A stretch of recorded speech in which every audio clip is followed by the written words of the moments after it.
I'm Mike Green. I'm Senior Vice President for Asia and Japan at CSIS and a professor at Georgetown, and a collaborator with Admiral Blair and Dan Bobb and others at the Sasakawa Peace Foundation on a very large project trying to tackle all these issues and chart some ideas for longer-term cooperation on security between the U.S. and Japan.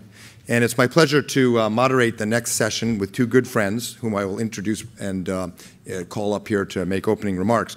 The first speaker will be Mr. Tokuchi. Hideshi Tokuchi is the Vice Defense Minister for International Affairs. The bio is a little bit old. It has his last job, which was the Defense Policy Bureau. And as you look at it, you'll see he's had all the key positions in the Defense Agency and Defense Ministry on defense planning, policy, U.S.-Japan alliance, and international engagement. Dave and Hideshi were present at the creation when the guidelines were reviewed in 1997 and have worked on it ever since. And Dave Scheer, as you know, is the Assistant Secretary of Defense for Asia-Pacific Security Affairs.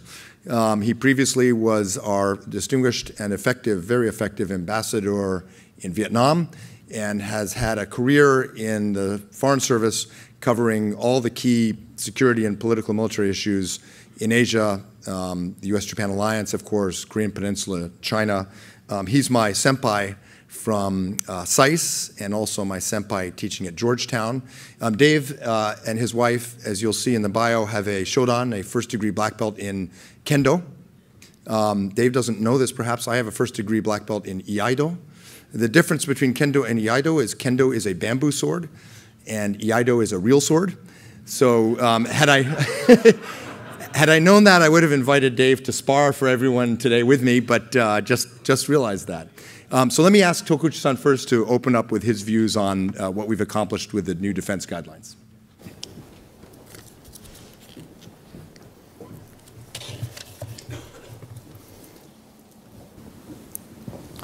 Good morning, everyone, and thank you very much for the kind introduction, Dr. Mike Green.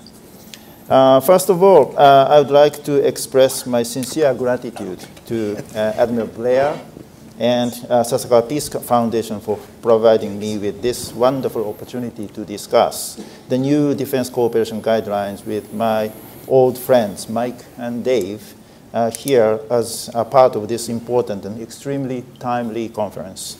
I also congratulate Sasakawa Peace Foundation on the success of this wonderful event, exactly on the day of Prime Minister Abe's historic address to the joint session of the U.S. Congress. Actually, Mike, thank you very much for calling me first, because many years ago when I was a student here in the United States, I found it very difficult to cut into the discussion between the Americans once it began in a class. So a tip for a foreign student like myself to survive in the US academies is to talk first in order for the Americans to follow my discussion while I'm all ears. The day before yesterday, the Japan-US 2+2 ministerial held in New York City approved the new defense guidelines. However, the newly born document is full of substance and language, and therefore the document itself speaks a lot to the Americans and to the Japanese as well as to the Asia-Pacific region pretty enough by itself. So please read it. I wish I could stop here, but I still have 10 to 15 minutes. I will try to make some comments on this brand new initiative from my own purely personal perspective on this document.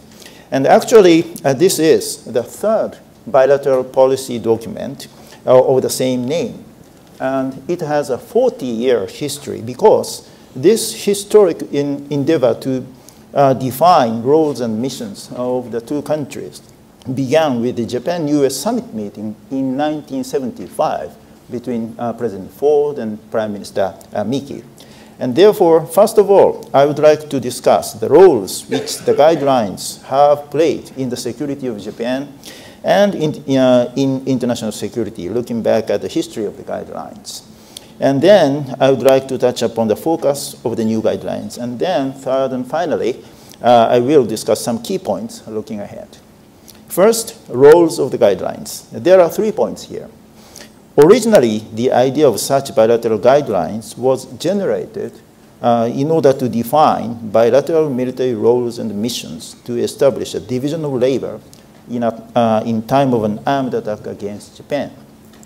The guidelines were supposed to work as the political-military framework of bilateral joint defense planning. It was the achievement in 1978 when the first ever guidelines were established so that Japan would achieve national security by placing itself into the bipolar system of the East-West confrontation in the midst of a Cold War. Even though we do not discuss this alliance in the Cold War context anymore, this original purpose is still relevant because the core of the Japan-US alliance relationship is the US commitment to the defense of Japan, as enshrined in Article 5 of the Security Treaty. A second role of the guidelines is its contribution to the crisis management mechanism of Japan.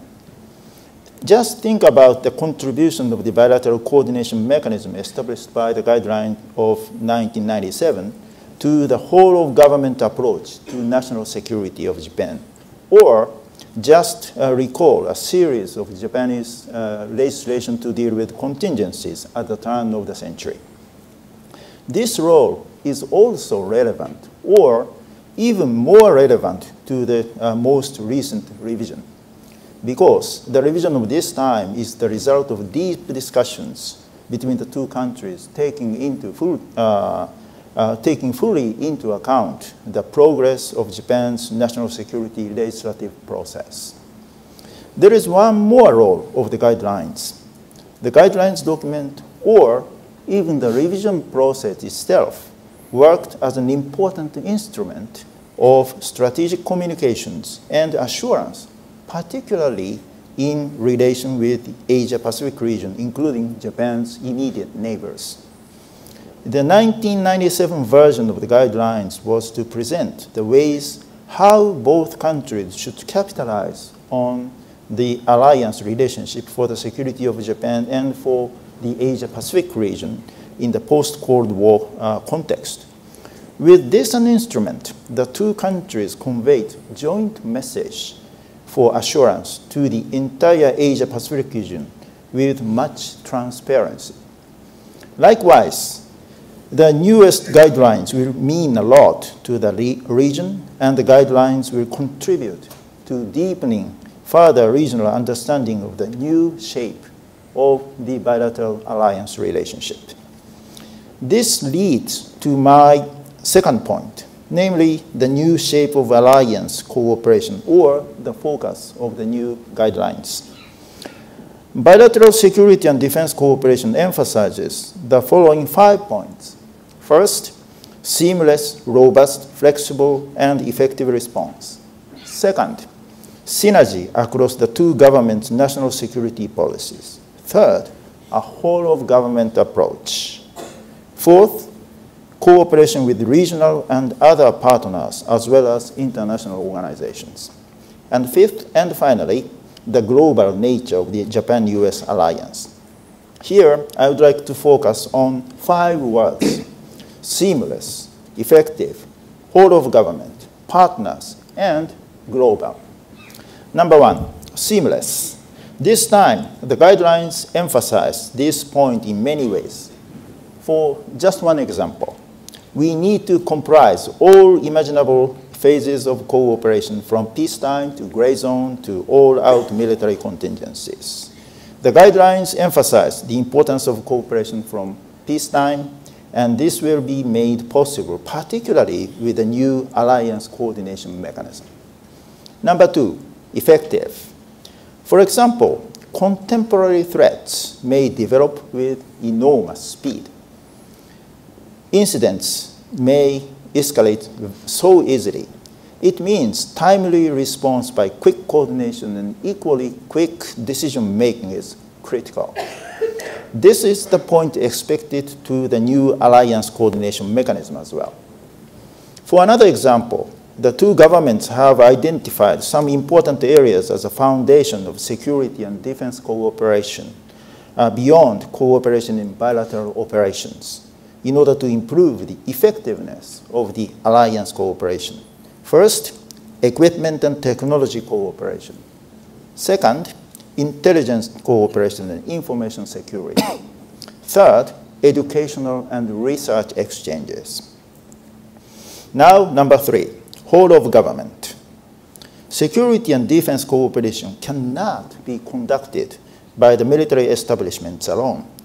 It naturally involves many other actors, including all the relevant ministries and agencies of the respective governments. A whole-of-government approach is indispensable to address contemporary agenda, not to mention terrorism, piracy, or even natural disasters. Number 4, partners.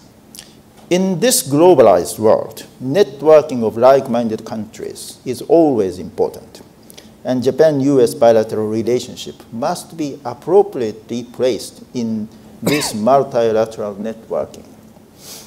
Similar to the reality that Japan's own national security does not stand alone independently from that of other nations, the Japan-US security relationship does not stand alone independent from a variety of other security relationships of like-minded countries in today's world.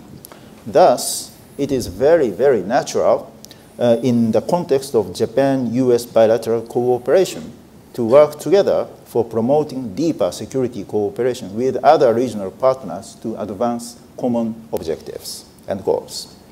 And finally, number 5, global nature. We live in the age of globalization, and thus this aspect of the alliance relationship is increasingly important to us. Bilateral defense cooperation is much more than military operations for the defense of Japan. It is to encompass such areas as counter-terrorism, counter-piracy, peacekeeping, HADR, capacity building, and technology and equipment cooperation, reflecting the global nature of the alliance. We are aware that no one country can ensure its own national security on its own unilateral efforts alone. That's what globalization means to us. Now, looking ahead, I would like to further discuss this alliance in the Asia-Pacific regional security architecture. Asia is an engine of economic growth and the center stage of maritime trade. It has a huge potential, but it does not have an overarching security mechanism to harness such a potential. That's why the Asians, including the Japanese, will continue to need US security commitment over there. We truly welcome and appreciate the US policy of rebalancing to the Asia-Pacific region and have great security interests in supporting it. At the same time, future of the Japan-US relationship depends on how to establish and maintain stable, constructive, and forward-looking relations with Japan's Asian neighbors. In this context, both countries need to more closely work on them. In order to do so, we need to emphasize the following 4 points. First, shared values. It's critical to a heart-to-heart relationship among sovereign states working together. An alliance just for the sake of balance of power would not last.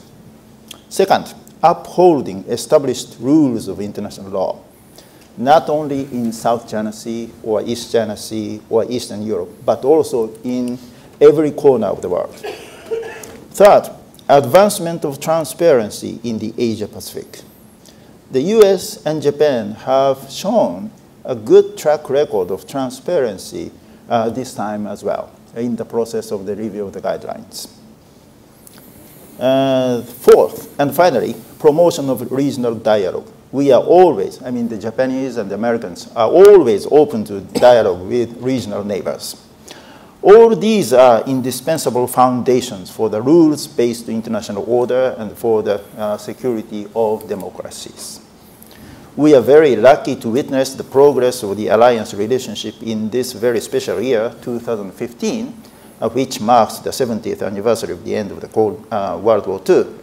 Capitalizing on this great momentum, we, the Japanese, look forward to working more closely and extensively with the United States for common security in accordance with our firm commitment to proactive contribution to peace. I wish for further success of Admiral Blair and Sasakawa Peace Foundation. And once again, Admiral Blair and all of the audience, thank you very, very much for this wonderful opportunity. Thank you very much.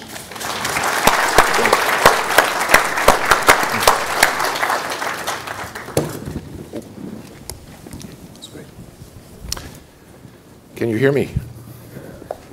Good.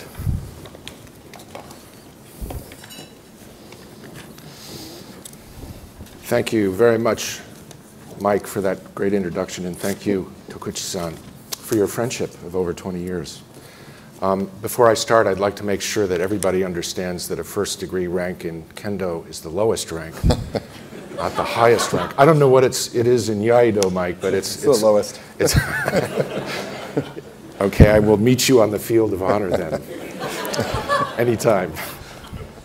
I was recently quoted in the press as saying that the issuance of the new guidelines is a big, big deal in U.S.-Japan relations in general and in terms of the alliance as well.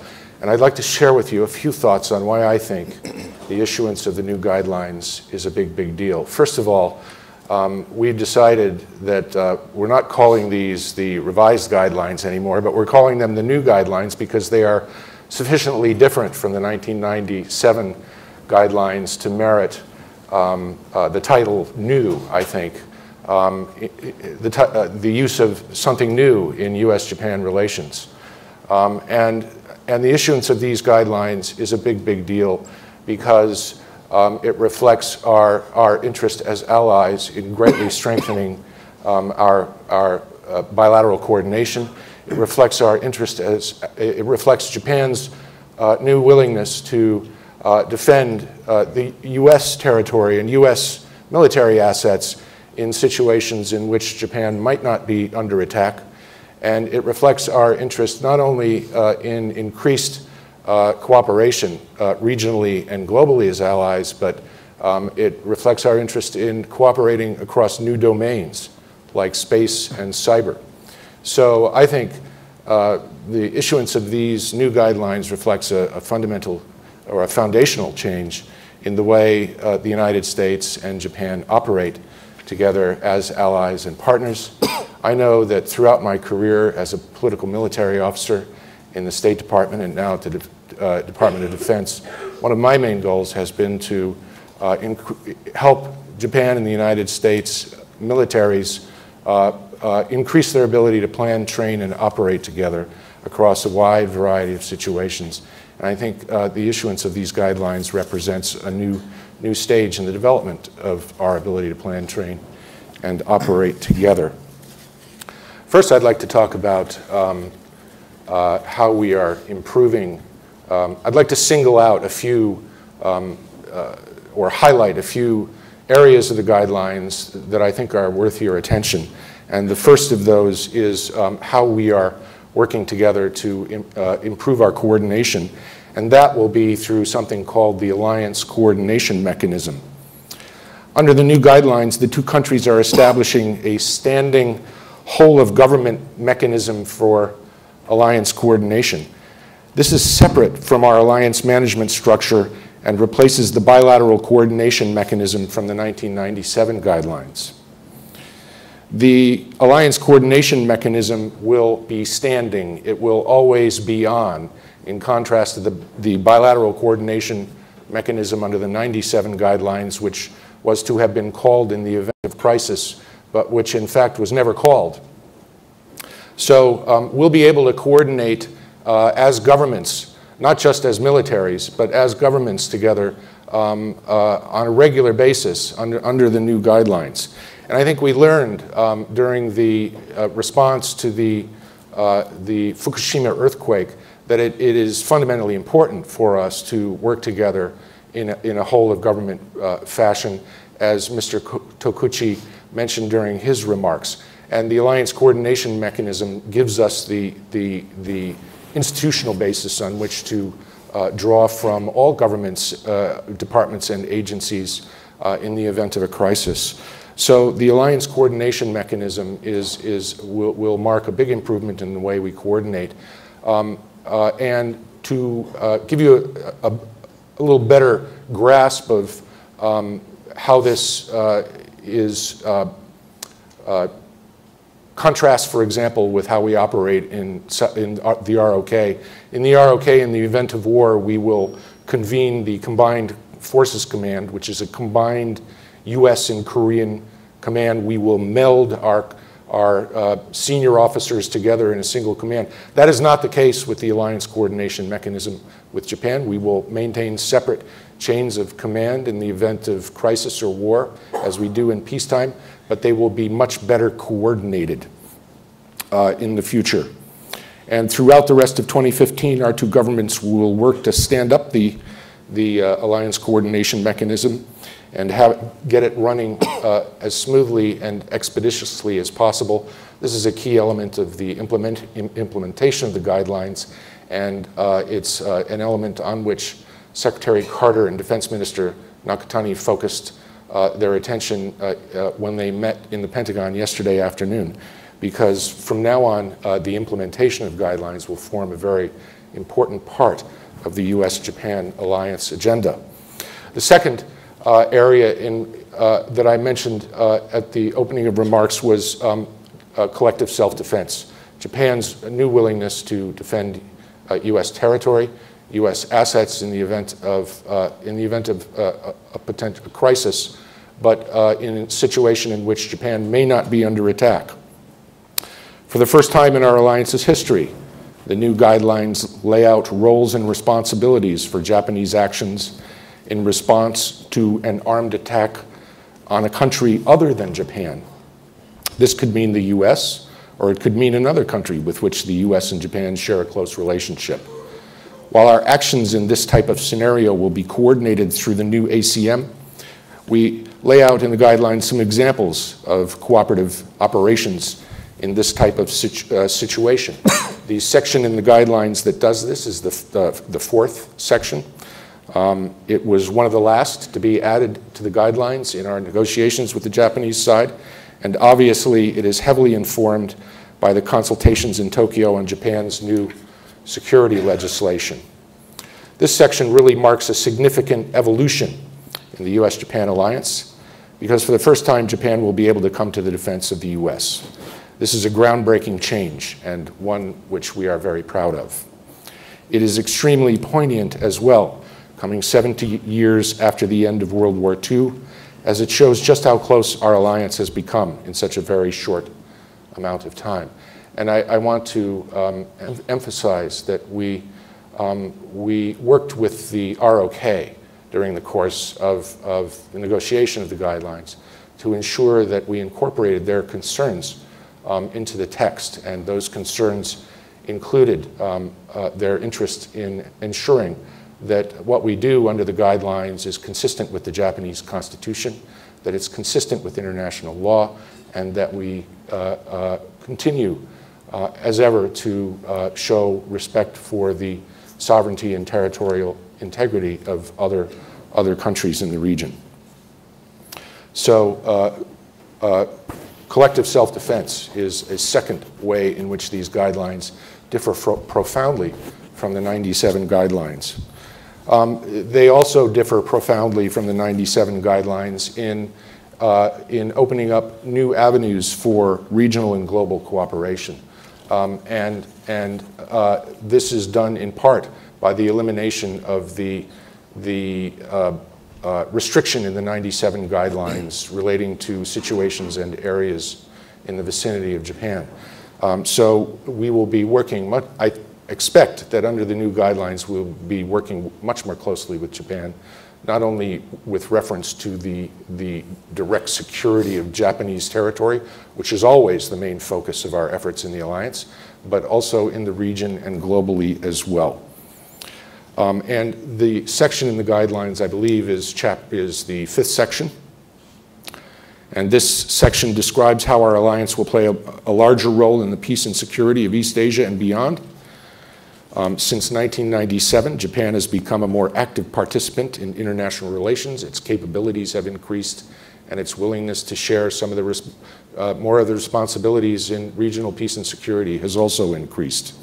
And the new guidelines captures that willingness and illustrates our cooperative international activities. We'll also be cooperating across new domains like cyber and space. Secretary Carter and Minister Nakatani focused on this area as well in their discussions yesterday. We will be standing up a new working group on space. We already have a cyber defense working group, which will be very active in the coming months and years.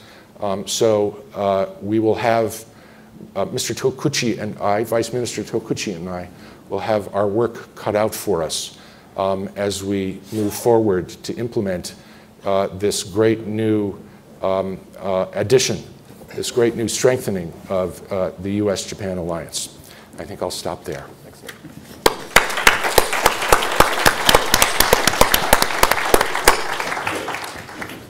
Thank you both for the clearest explanations of what we've accomplished and what's ahead. I've heard in this entire phase in the alliance, the terrific presentations.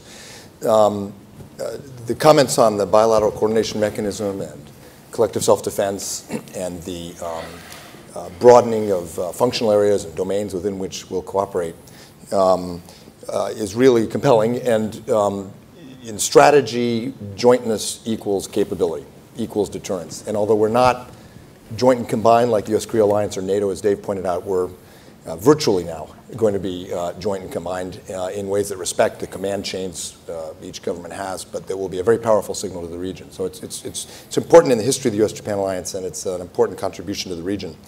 Let me ask a few questions, then we'll open up, and I'd like to start with Tokuchi-san.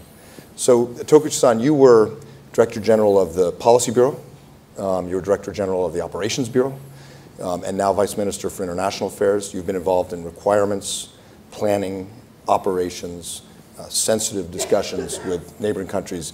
I'd like to ask you the question every insider in this room wants to know. What was the White House dinner like last night? Did you wear your tux? And did you meet the president? Yes. Yes, good. I saw your name in the Washington Post this morning. I kept looking for mine, but somehow I wasn't invited. No, let me ask you about what happens next. Legislation. Exercises, standing up the bilateral coordination mechanism. For those of us who follow this, what are some of the things we should look for next to build on this agreement? Okay. Well, Mike, thank you very much for the important question.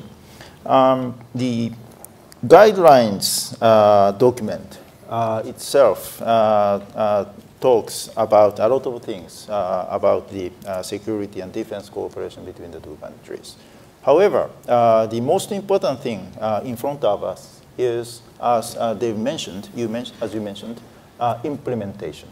Therefore, the establishment of a new coordination mechanism called Alliance Coordination Mechanism, and also a new planning mechanism.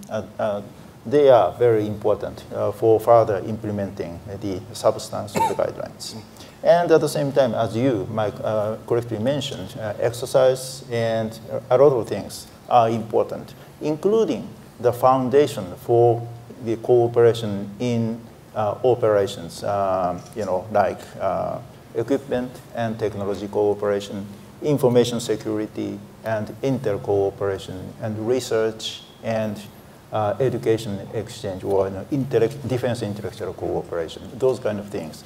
And as a part of this implementation, Japanese legislation is, of course, very, very important.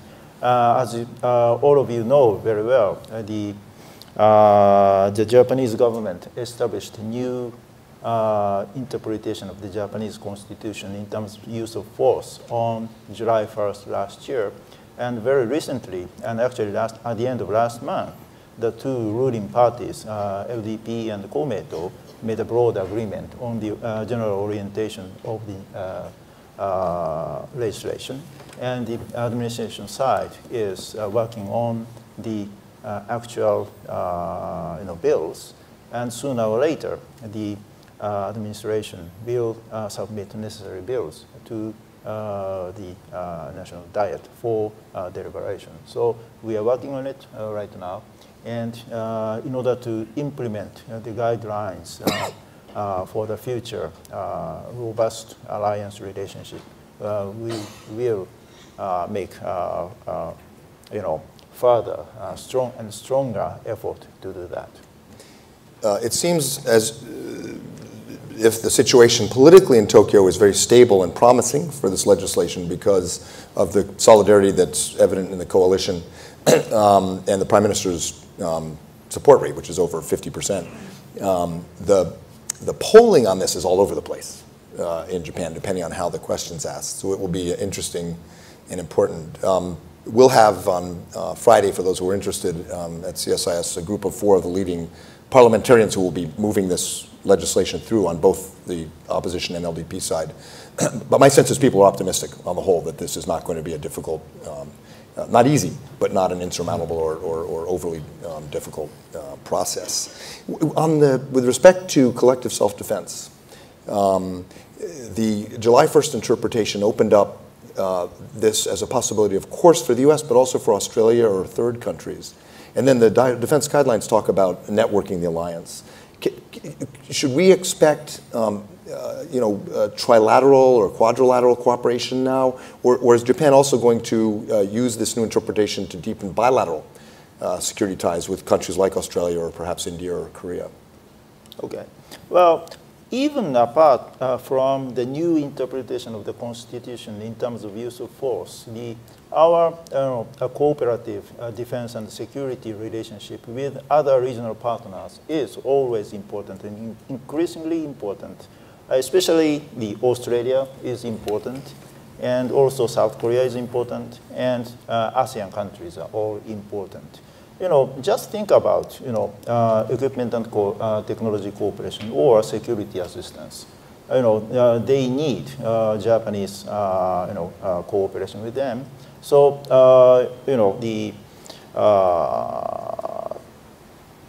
even apart from the legislation process, we would like to enhance our security cooperation with those regional countries together with the United States. Yes.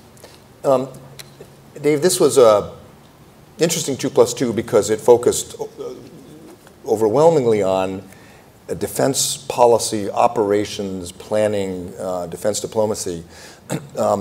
Recent 2+2s have focused a lot more on Okinawa, on force posture.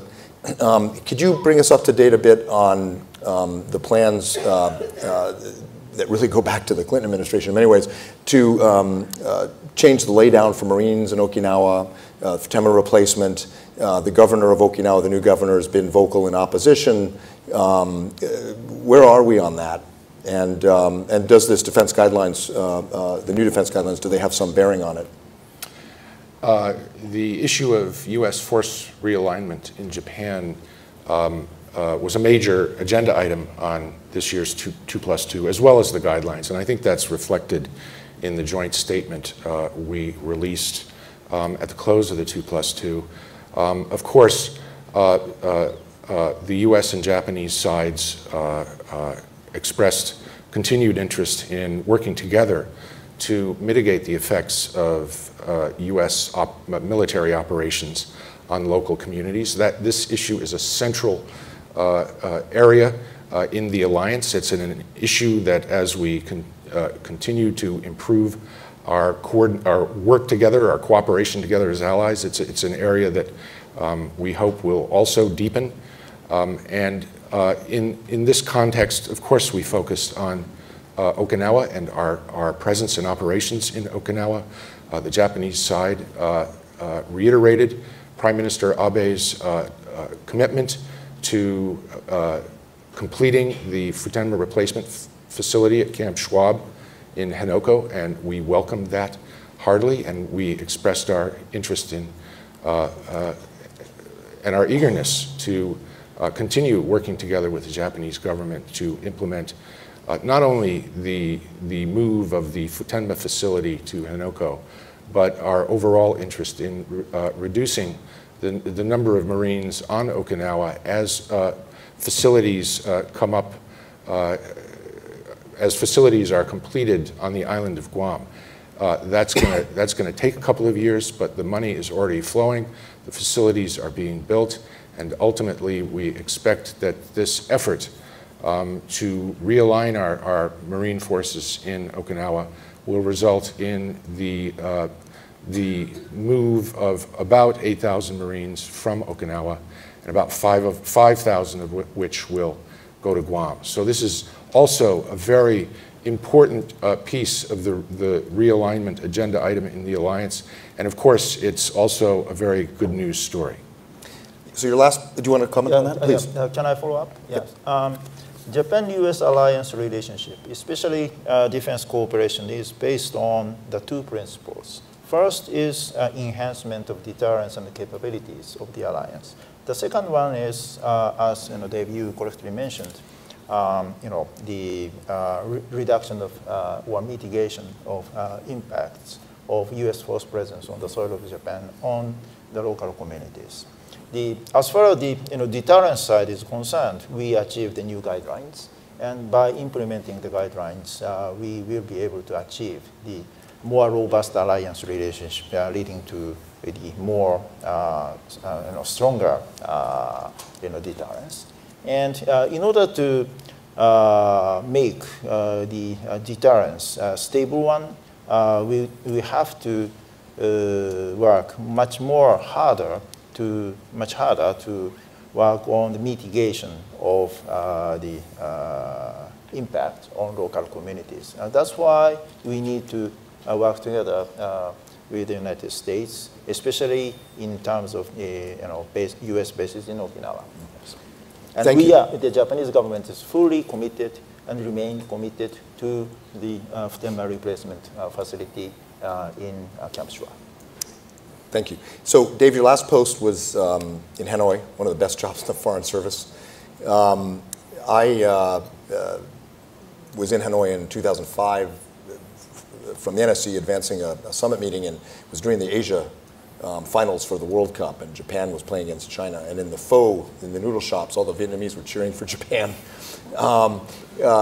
You were there during a period of increased Chinese tension with Vietnam. A classic case of this gray zone coercion that the previous panel was talking about. Could you reflect on that and also the new guidelines?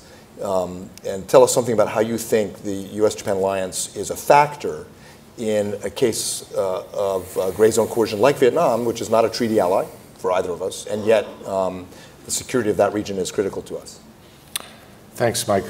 I never tired as ambassador to Vietnam of saying that the United States wants a strong, prosperous, and independent Vietnam. And by independent, we mean a Vietnam that can pursue its interests, which they share with us, Vietnam that can pursue its interests as vigorously as possible across the board in the region. And we want that not only for Vietnam, but for the other ASEAN countries as well. And in pursuit of that goal, we coordinated very closely with the Vietnamese diplomatically in general and throughout the oil rig event of last year, which happened just about 1 year ago, as a matter of fact. And we believe that event strengthened U.S.-Vietnam relations. We believe we actually achieved some successes in that regard because I think U.S. attention to the issue actually discouraged the parties from introducing military assets into the equation. I think it discouraged the parties from more violent ways of defending their claims. And I think I would note also that the oil rig departed the scene a month earlier than the Chinese originally announced. So I think we achieved some successes in that regard. I worked as ambassador in Hanoi to increase our coordination at the embassy level with our Japanese colleagues.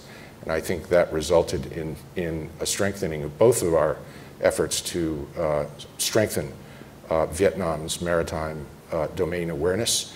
And under the new guidelines, I think we'll be doing that more, not only with Vietnam, but throughout the region.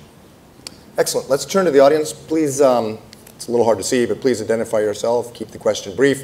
If you'd like to challenge me or Dave to a sword fight, please know that under the new interpretation of the Constitution, we're going to ask Tokuchi-san to help. So I'm trying to, yes, please. Is that Ben? Ben. Thank you very much. Ben Self, Vice President of the Mansfield Foundation. Mike, you asked both the questions I had prepared. So okay, I have thank you. come up with a third one, which is about China and defense dialogue and defense diplomacy and security dialogue with China. And I understand that the alliance coordination mechanism doesn't really have a strategic communication component, that this won't become a basis for establishing alliance communication or security dialogue with the Chinese. So what format will we be able to pursue that while incorporating the alliance at the heart of that relationship? Since we don't really want a triangle. We really want a bilateral but constructive dialogue with the Chinese. So would you see a 2+2+2 formula as a potential way to start to bring a constructive dialogue together with Beijing? Thank you. Thank you. Tokuchi-san, you talked to the PLA? Yes. You know, first of all, China should understand that Japan-US alliance relationship and also the strengthening the Japan-US alliance relationship will be in the interest of China, because if the because the more stable security environment generated by the Japan-US alliance relationship, especially in East Asia, will benefit the Chinese economy and Chinese prosperity as well. So I would like to ask the Chinese side not to misinterpret the true intention of the guidelines or Japan-US alliance relationship. And also, the China and US and Japan have a lot of common security interests among us. For example, counter-terrorism or counter-piracy. You know, the Chinese military have been engaged in counter-piracy operation in the Gulf of Aden since, if I remember correctly, since 2009 or so. And the Japanese contingent is also participating in that counter-piracy operation over there, and they are cooperating with each other. So we need to find more common agenda for cooperation. And also the dialogue between the two countries, especially between the two countries, is important. And just recently, the Chinese side responded to the Japanese side about resuming the discussion and negotiation about opening of the maritime communication mechanism. And I think it's a very good movement. Therefore, we continue to encourage the Chinese side to open and establish maritime communication mechanism. But at the same time, we have a strong concern about the Chinese behavior in South China Sea and East China Sea especially. But when we see both the behaviors of China, we see some difference. In South China Sea, the Chinese are more wanton, I think, in my personal perspective.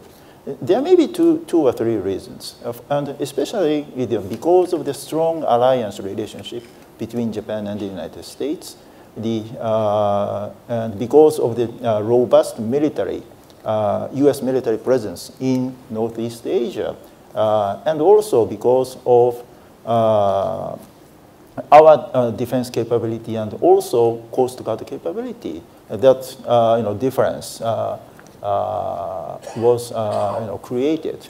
So that's one of the reasons why we must continue to strengthen the Japan-US alliance relationship.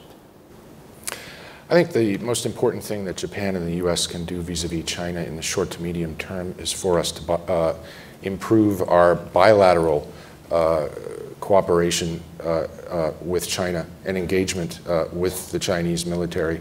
And that has been moving apace, both with the United States and on the Japanese side since the end of last year. On our side, we concluded a bilateral maritime confidence building measure in connection with President Obama's visit to Beijing late last year. In connection with the issuance of that document, we pledged to complete an air-to-air confidence building measure with the Chinese by the end of this year. We are working on that with the Chinese now, and I expect that you'll see movement on that as we approach the visit to Washington of President Xi Jinping. U.S. believes that continued engagement with China is extremely important as a way of increasing transparency, of increasing our understanding of each other's ways of operating, and reducing the chances of miscalculation in places like the South China Sea. So we are committed to further engagement with the Chinese and to the establishment of further confidence-building measures with them. And we welcome Japanese efforts to establish similar confidence-building measures with their Chinese counterparts. I imagine you have something in mind like the Partnership for Peace when NATO expanded, but I think the evidence that of late is that Beijing's not interested in trilaterals and that we're probably looking at the respective bilateral mechanisms and, of course, multilateral efforts in the region for a while. Next question, please. Yes, is that Mike? I'll speak loudly. Hi, Mike Meserves, U.S. State Department retired. I'd like to ask Dave and Tokuchi-san if you could update us on intelligence reform. I worked in Tokyo for some time, and one of the things that really struck us, I think, the impediments to cooperation was the Japanese intelligence structure and the mechanisms in place to protect classified information and secrets, not only between us in the bilateral situation, but also across the Japanese government. Tokuchi-san mentioned the whole-of-government approach. Have there been advances in making it possible for the defense agency, the foreign ministry, the Kante, the intelligence agencies to share information among themselves? And as a sidelight to that, I rode once with Senator Inouye when we were going past the Diet, and he said, where's the room that they get their classified briefings? Is there anything in place now to brief classified information to members of the Diet? And is there any, you're thinking in particular, Tokuchi-san, would this be necessary and helpful? Thank you.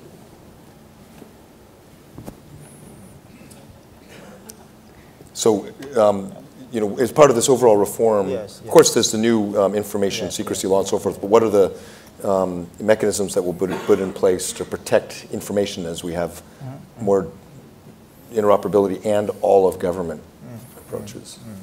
Well, you know, Mr.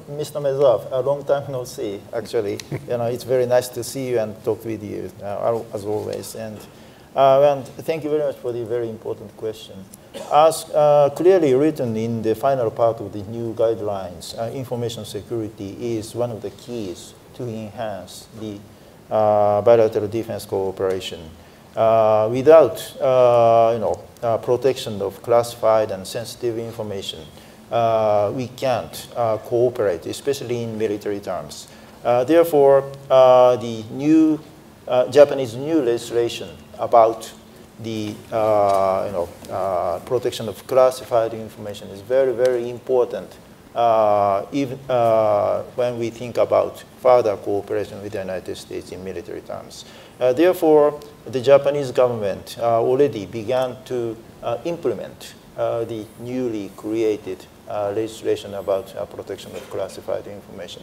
And also, you know, we are, you know, it is very important to share more information, not only with the United States, but also with other like-minded countries. So therefore, you know, unilateral Japanese legislation, as well as GSOMIA type international agreement is also important. Yeah. Just to add briefly to what Vice Minister Tokuchi said, I think the establishment of a trilateral information sharing agreement among the US, Japan, and the ROK at the end of last year was a very important step, not only in information sharing bilaterally between the US and our two Northeast Asian allies, but in terms of trilateral cooperation. And we announced the implementation of this at the last Defense Trilateral talks held two weeks ago here in Washington. So we're looking forward to further implementing that agreement as we move forward. Thank you. Yes, ma'am.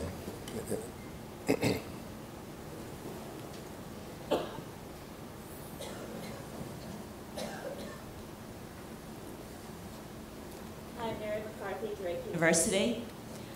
I'm interested in the primary impetus behind what you called profound changes in the new guidelines.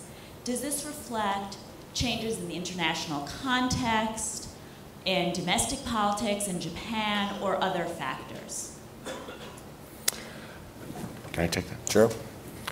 Well, of course, the region has changed considerably since 1997. We see a much more a much wealthier and more active India in the South Asian region. The countries of ASEAN have all developed considerably since 1997. China, of course, has greatly increased its weight on the regional and world stage.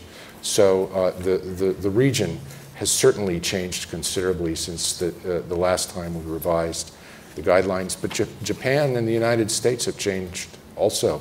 Japan's military capabilities have increased and improved. U.S. military capabilities have increased, and we've begun implementing the rebalance to the East Asian region. So it was with all of these changes in mind that we decided as allies to revise the 97 guidelines to greater reflect the realities not only in the region but in Japan and the United States as well. I would like to follow up what Dave said just now. We are facing a very complex situation right now. Pre-modern threats, modern threats, and also post-modern threats. So therefore, in order to address these complex situations, we need to cooperate much more in a more sophisticated way. And also, the Japanese and the American militaries were already changed in these 18 years. Just for one example, in 1997, the Japanese did not have any missile defense system. But now, the Japanese defense forces have considerable amount of missile defense system. That's one example. And also in 1997, the Japanese government did not have so-called legislation to deal with the contingencies. We have right now. And of course, as I mentioned in a previous question, the Japanese government already made